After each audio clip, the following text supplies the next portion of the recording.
All right. Great. What's left is the living room. Well, what do we do now? Next, the roof. Oh, my God.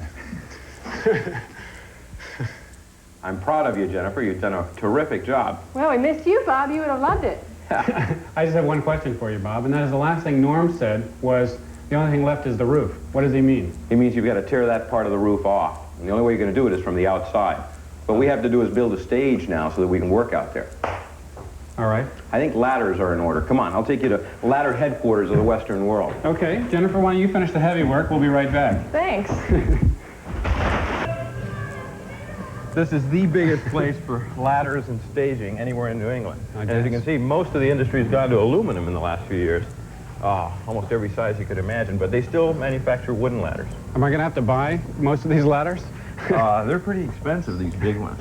No, I don't think you'll have to buy them, because they also do a rental business here. Let's go in the office and look for Al. Well, the other thing I'm worried about, of course, is how to get them home.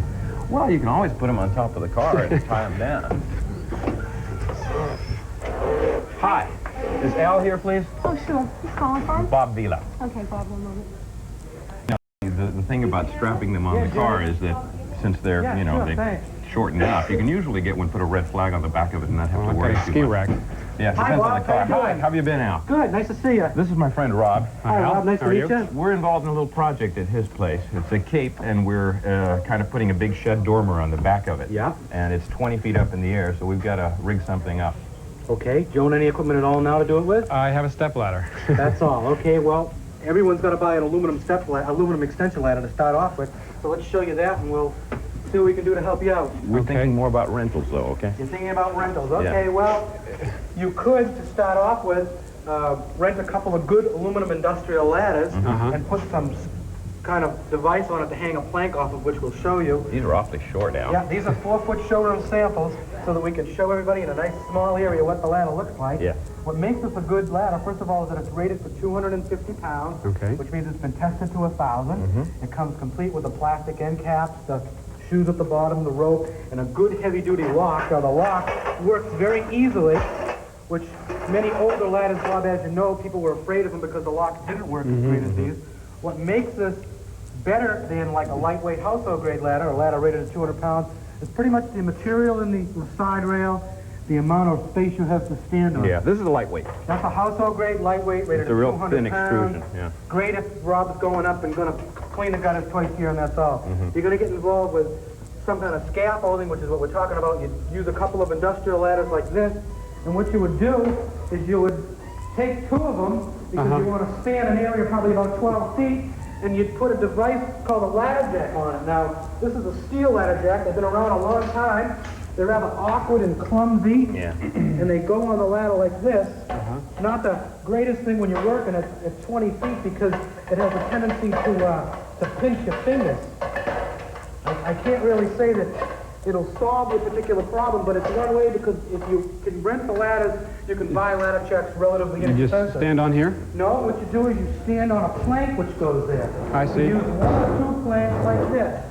Now you're going to have to get it level, which we've got a pretty level. Why don't you try that and see how you like it? Well, So you'd have another ladder with another jack at the other end of the plank. That's right. this is about as steady as it gets, I Well, suppose. it is, and all the other problem you have is there's nothing at your back to support you from falling off. You think you can get Jennifer up on a plank? Hanging 10, right?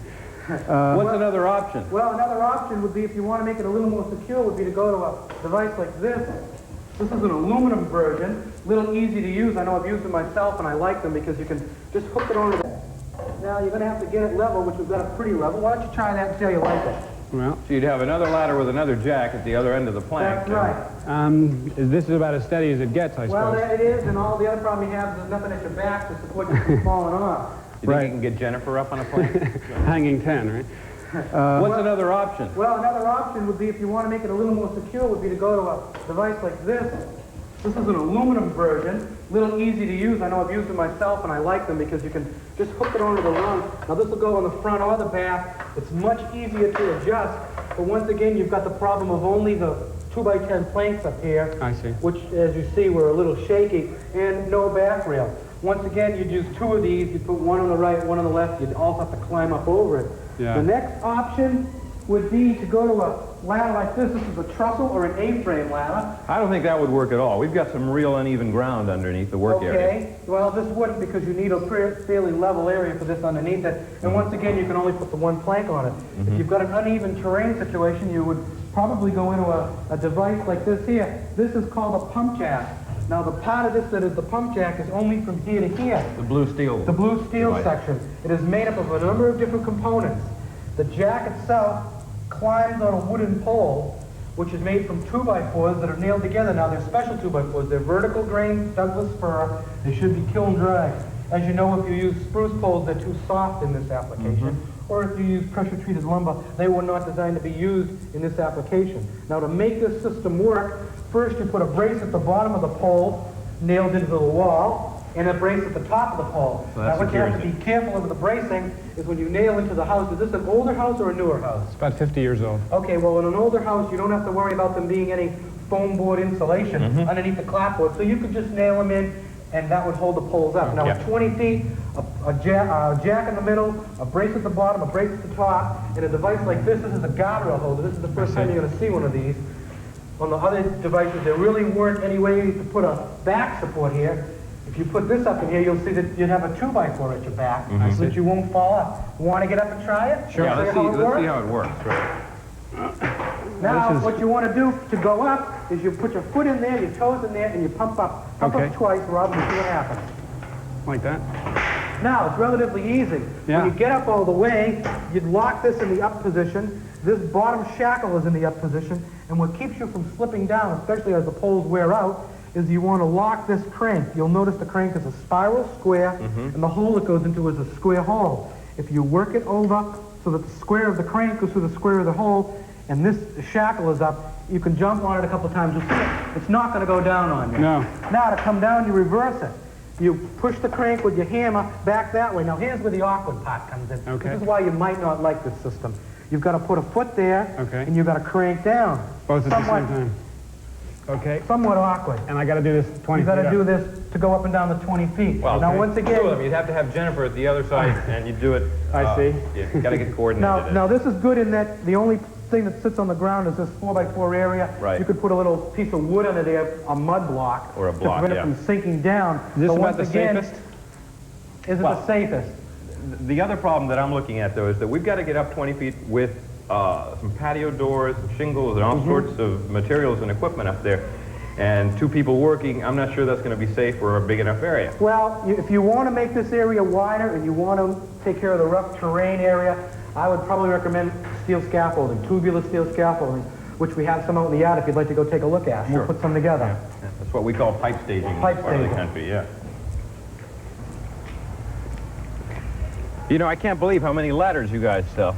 Well, Bob, a ladder is somewhat like a hammer. When you think about it, everyone has to have at least one in their house. You know, Rob's got a step ladder, as he told me, around the house, and those of us that have to clean our gutters all have at least one extension ladder to get to them. Get up on the roof, right? sure. And if you want to work on your TV antenna or fix your chimney, you might even have a third longer end. This is going to be the way to go. Okay, what we have here is some steel scaffolding. Now, what you look for when you're going to rent it, Rob, first of all, this is one panel, or one end frame, is you want to make sure that the locks work good. Locks look like this, basically, in this part of the country. They all do the same job. You want to make sure that the coupling pin is securely pinned in here so that it won't lift out. And you look for a frame that's clean and not overly rusted and not bent.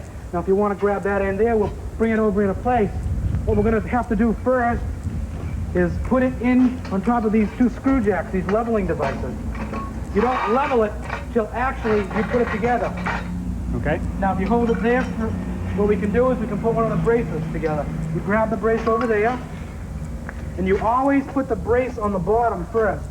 Why don't I show you how to do the first one? You pull up the lock, and you put the hole on the brace through the stud, like so. And then here, why don't you try this one? Okay. How's that? That's simple enough. Yep. Okay, now you take the next panel, and you got to be careful now. You got to make sure that the horizontal bars, these here, line up with the ones over there because you're going to climb this. Now you do the bottom first. Well, let me put it on the Put the jack. screw jack first, right? Do the screw jack first.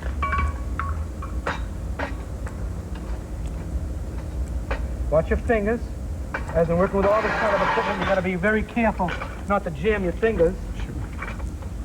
Lift the lock and put it back on. All right, do the top one next. Okay, now we're getting there.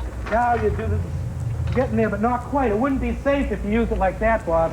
A lot of people, you know, do what they call skip the braces. You don't want to do that. You don't want to do that. It works because it works together as a unit. Now what we're going to have when we're done will be a scaffolding unit that'll be 5 foot wide, 5 foot high, and 7 foot long. Very comfortable unit to work from. As you can see, the frame heights are about as high as I am, which makes it very comfortable for me to lift up. Now to make it rigid and to give you some way to stand on and to level it, you put a plank on it. Now this is not just a 2x10 wooden plank. This is an aluminum railed plywood deck plank designed for scaffolding, nothing else, with the hooks on the end of it. When we set the tower up complete, you'd have a full deck of these, so there's no place to fall off. 3 of them, so we'd have a real big work surface. Now, take your level out, put your level out on here, and then what you do is when the level's up there, is you'd watch the bubble on the level, and you'd level it up into place. Then when you think you've got it level, I usually recommend that you get on top of it and you jump once or twice, and it'll sink down into the loom. Now, to protect your loom, you'd put a piece of plywood or a mud block. Well, yeah, we'd put some plywood over the soil. Right, just so it wouldn't sink down too far. And pretty much that's it. How many of these are we going to need? We've got a work section that's 12 feet wide and 20 feet up. Well, we would recommend to do an area like that, you'd add one more section to this, a third panel this way, more cross bracing in the middle, another set of screw jacks, and to go up to 20 feet to make it safe with a full deck of plank at the top, and the guardrails, because we know Rob doesn't want Jennifer to fall off backwards. Oh, you're talking about $110 to $120. For 8 sections like this. Right, for 8 sections. Is that by the week or? That's for 28 days. That's for a month not bad. worth of time. That's right. Well, how am I going to get it out to the house? Well, you have 2 choices. If you prefer and you want us to deliver it, right now most rental houses probably get about $1 a mile one way, but you got to be home, you got to miss work during the day, because you got to be there to help the driver take it off. Your option would be to show up on a Saturday and rent a trailer or borrow a truck from somebody. Okay, I better go rent the trailer. Terrific. Sounds good. Okay, well, we'll come back we'll to be get seeing it. you. Thanks a lot. Thanks a lot, Al. Good luck, Rob. Thanks. Yeah, if you just aim it straight in. I think if I just take it across the lawn. Right, I wouldn't try backing it up. No, but if we can get it closer. Hi, Jennifer. We're going to get it closer up here then. Just yank up like this. Oh, boy. Great. Hey, look what you brought me. You got the brake on? Yep. You're going to be all set. Rob's already got a lesson on how to put all this pipe staging together. Yeah. And listen, what I Won't need is believe 2 towers right over here. You Oh said my the demolition God. was fun. Yeah, 2 towers side by side going straight up so we can do the work on this ridge. Right. And then the rest of it goes right around the back up here. Make sure you put some plywood down or something so that it doesn't start sinking in the soil. And remember how to level it. Oh, he's Below an the expert. leveling. He's had a lesson. You've got Yeah. about 3 days before Norm will be back to help do all the framing up there, okay? Okay. And you'll be a great help. We're running out of Very well. time for today. I hope you can join again next week when we'll be actually doing the framing on this little shed dormer. Till then, I'm Bob Vila for This Old House. Should be a piece of cake. Well, we're going to give it a try. This Old House